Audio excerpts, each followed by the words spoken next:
एक आदिवासी गांव जहां आंदोलन एक परंपरा बन गया है।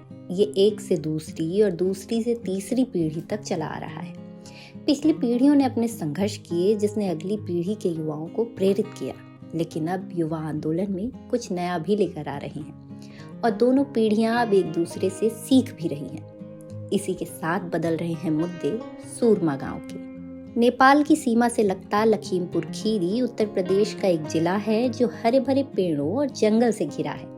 यहाँ 300 से भी अधिक सालों से थारू आदिवासी बसे हुए हैं। इलाके के 46 थारू गांव सदियों से अपने जंगलों की रक्षा कर रहे हैं और इसके बदले अपनी रोजमर्रा की जिंदगी में जंगल से मिलने वाले प्राकृतिक संसाधनों का उपयोग करते आ रहे हैं। लेकिन उनकी स्थिति साल 1977 के बाद तब बदल गई जब दुधवा नेशनल पार्क की स्थापना हुई।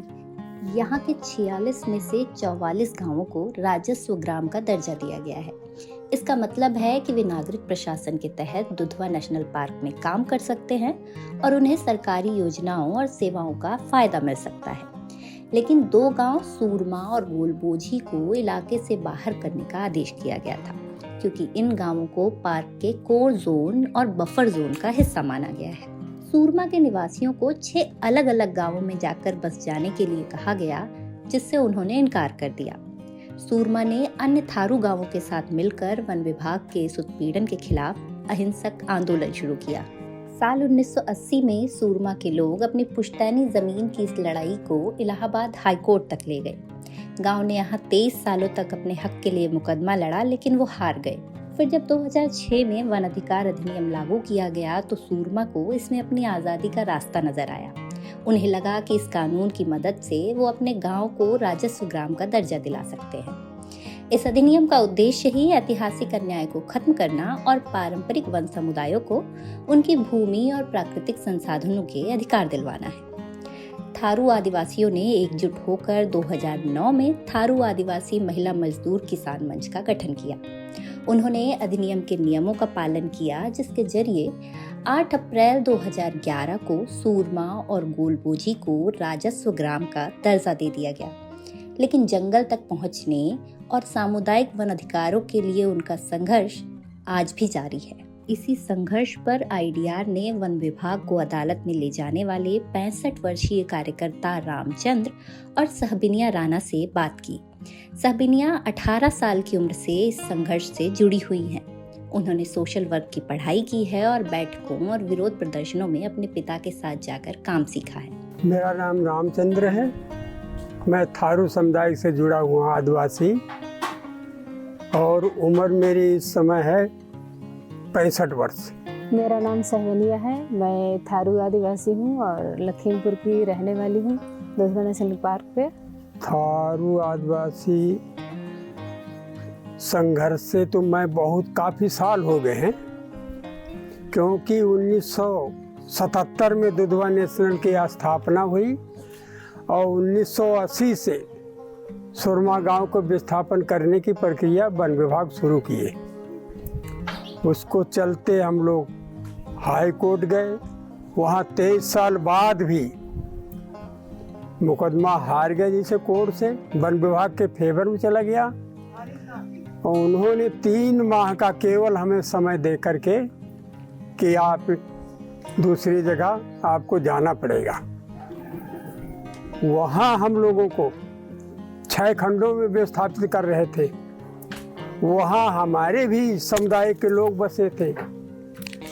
तो एक तो हमारे कहने का मतलब ये था कि हम लोगन जो विस्थापन कर रहे हो जिस जगह पे, उस जगह पे हमारे आदिवासी बसे हैं, पहले तो उनकी व्यवस्था की जाए।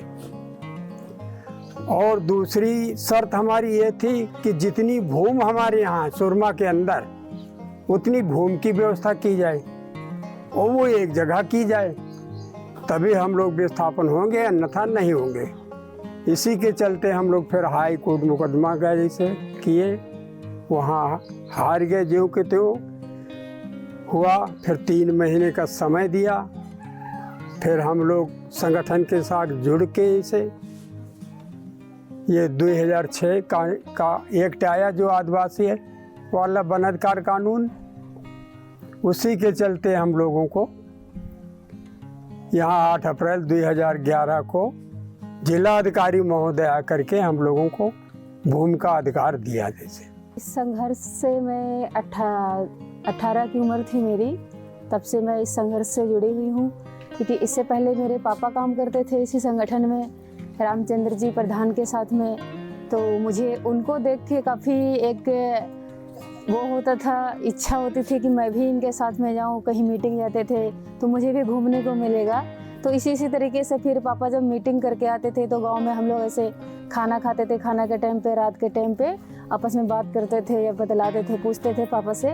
पापा लोग या भैया लोग जब जुड़ेंगे तो एक छोटा बच्चा आसपास में घूमेगा, सुनेगा क्या हो रहा क्या नहीं हो रहा। तो उससे मुझे काफ़ी चीज़ें सीखने को मिली। अब हमें भी इसमें लड़ना ही चाहिए। जब हमारी यही ज़िंदगी है, हमें यहीं रहना है, तो हमें इस लड़ाई में इस कानून भी आ चुका है अब तो इस कानून को हमें पैरवी और करनी चाहिए अभी, और हमें इस गाँव को, इस समाज को और बेटर और अच्छा बनाना चाहिए। जब सूरमा के लोग अदालत गए तो कई थारुओं ने उनका समर्थन किया और मुकदमे का खर्च देने में सबने योगदान दिया। लेकिन एक साथ काम करने और हाई कोर्ट तक जाने के बावजूद वो केस क्यों हार गए? क्या युवा पीढ़ी ने इन चीजों को अलग तरीके से देखा है? उसमें तो हम लोग को इतना जानकारी रहे ना, इसे वकील के माध्यम से जो कुछ होता रहे वही होता रहे। इसे जो फीस उस मांगते थे तो वो हम लोगों को देना पड़ता था, वो भी सारे गांव के लोग के सहयोग से होता था। अगर उस समय हमें कानून के बारे में पता होता या हमारे समाज का कोई वकील होता अच्छा खासा, तो उससे क्या है कि एक तो ज़्यादा ये था कि जो पैसे की वो थी, लूट थी जो, और जिस तरीके से इतना साल लगा, 23 साल लगा कम से कम सुरमा को आज़ाद कराने के। कोर्ट में इतना समय लगा और वो 23 साल में कितना पैसा सुरमा गांव से गया होगा। पुरानी पीढ़ी में कानूनी जागरूकता की कमी थी, लेकिन उन्होंने हार नहीं मानी। उन्होंने वन विभाग के खिलाफ अपने आंदोलन को जीवित रखा, क्योंकि विभाग थारुओं के जंगल और वन संसाधनों तक पहुंच को प्रतिबंधित करता है, और इसी बात ने नई पीढ़ियों को उससे जुड़ने के लिए प्रेरित किया। तो संघर्ष से धीरे धीरे हम लोग संघर्ष करते रहे, संगठन के माध्यम से चलते रहे। इसे जगह जगह रैली निकाले, जगह जगह आंदोलन किया। इसी के माध्यम से सब लोग जुड़ते गए इसे। और फिर इधर हम लोगों को यह 8 अप्रैल 2011 को भूमि का अधिकार भी मिल गया। तो इसी से सब लोग, आने वाली पीढ़ी ये जुड़ती गई। और ऐसा नहीं कि खाली सुरमे के लोग, जैसे पूरे क्षेत्र के हम लोग आदिवासी संघर्ष में जुटे रहे हमारे साथ। जहाँ हम लोगों को बुलाएं वहाँ सब लोग आ जाएं, ऐसी कोई बात नहीं, कोई दिक्कत ना हुई। हम लोग यही बताते हैं कि हम लोग जैसे संघर्ष के जरिए जैसे सुरमा गांव को अब भागने का भी प्रक्रिया ना हुई है जैसे, और अगर जुटे रहेंगे, जैसे हमें घास फूस, जलौनी, लकड़ी है, ये सब संघर्ष के द्वारा जैसे हम लोगों को मिल रहा है। और अगर हम लोग संघर्ष नहीं करेंगे तो ये सारी चीज़ें सब बंद हो जाएंगी। थारू युवा अपने पारंपरिक ज्ञान और शिक्षा दोनों को आंदोलन में लाते हैं। सामाजिक कार्य में मास्टर डिग्री के साथ राजनीति और कानून की गहरी समझ रखने वाली सहबिनिया ने अपने पिता के नक्शे कदम पर चलने का फैसला किया, लेकिन वे संघर्ष को थोड़ा अलग तरीके से भी देखती हैं। उनके अनुसार वन अधिकार अधिनियम में आज भी कई कमियां हैं, लेकिन फिर भी उन्होंने इसका उपयोग करने का तरीका ढूंढ लिया है ताकि सूरमा के लोगों को उनकी जमीन वापस मिल सके। पढ़ाई के कारण ही मैं अभी काम कर पा रही हूँ, क्योंकि अगर पढ़ाई नहीं होती तो मुझे काफ़ी चीज़ों को ज्ञान नहीं होता। एक तो मैं पढ़ नहीं पाती कि क्या लिखा है इस कानून के अंदर, इस बुक के अंदर क्या लिखा हुआ, हमारे लिए क्या बना हुआ है। एक तो ये मुझे पढ़ाई से बहुत जानकारी मिली, मतलब पढ़ाई से अच्छा वो हुआ। और दूसरी चीज़ ये भी मुझे नहीं पता था कि संविधान क्या है, कानून क्या है। ये मुझे पढ़ाई से एक बहुत ही ताकत मिला और उसके बारे में एक स्टेप बाय स्टेप आगे बढ़ती गई। जब सूरमा को राजस्व ग्राम का दर्जा मिला और लोगों को अपनी भूमि पर रहने और खेती करने का अधिकार मिल गया, तो कुछ लोगों को लगा कि ये लड़ाई आखिरकार समाप्त हो गई है। लेकिन रामचंद्र और सहबिनिया का मानना है कि संघर्ष जारी रहना चाहिए। वे अब सभी 46 गांवों के लिए सामुदायिक वन अधिकार प्राप्त करने के लिए लड़ रहे हैं। इससे वे औषधीय पौधों, चारा, पेड़ों और जंगली घास जैसे वन संसाधनों का प्रबंधन और संरक्षण कर सकेंगे। वे अपनी भूमि और जंगल की रक्षा करने और इसे थारुओं की अगली पीढ़ी को सौंपने के लिए लड़ रहे हैं।